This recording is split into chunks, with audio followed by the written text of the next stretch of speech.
एक गांव में एक मूर्तिकार रहा करता था।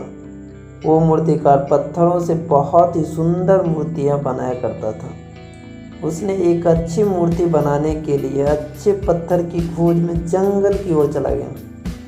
उसके जंगल जाते ही उसे बहुत ही सुंदर और बड़ा सा पत्थर मिला। मूर्तिकार को वो पत्थर मूर्ति बनाने के लिए सही लगा।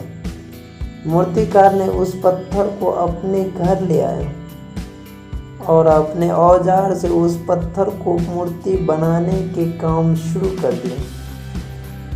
जैसे ही मूर्तिकार ने उस पत्थर पर छेनी हथौड़े से ठोकना शुरू किया, ठोकते ही पत्थर जोर जोर से रोना शुरू कर दिया और बोलने लगा, ठोकना बंद करो, मुझे बहुत दर्द हो रहा है।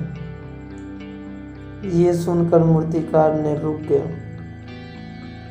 और मूर्तिकार ने उस पत्थर को मूर्ति बनाए बिना दूसरे पत्थर की खोज में जंगल की ओर चला गया। जंगल में कुछ दूर जाते ही बड़ा सा उसे पत्थर मिला। वो बहुत ही प्यारा था। उस पत्थर को भी अपने घर ले आया और औजार से मूर्ति बनाना शुरू कर दी। जैसे ही मूर्ति बनाना शुरू किया तो उस पत्थर को भी बहुत दर्द हुआ, परंतु उसने उस दर्द को सह लिया और मूर्तिकार एक सुंदर मूर्ति बनाने में सफल हुआ। मूर्ति बनाते बनाते रात हो गई थी।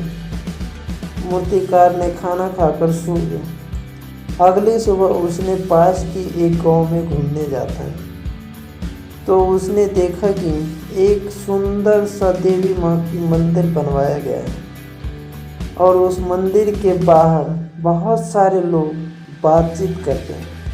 तभी वो मूर्तिकार एक आदमी से पूछता है, क्यों भाई, मंदिर के बाहर इतनी भीड़ क्यों है? उस व्यक्ति ने जवाब दिया, मंदिर तो बन चुका है, परंतु मूर्ति कहाँ से लाई जाए इसी के बारे में चर्चा चल रही है। तभी मूर्तिकार ने उस गांव के मुखिया से मिलता है और बताता है कि उसने पिछले ही दिन एक देवी माँ की सुंदर सी मूर्ति बनाई है और अगर आप चाहो तो उस देवी माँ की मूर्ति को अपनी देवी माँ की मंदिर में स्थापित कर सकते हैं। मुखिया और उस गांव वाले मूर्तिकार की बातें सुनकर बहुत प्रसन्न हुआ और उन्होंने मूर्तिकार के घर से मूर्तियों को लाकर अपने गांव के मंदिर में स्थापित कर दिया।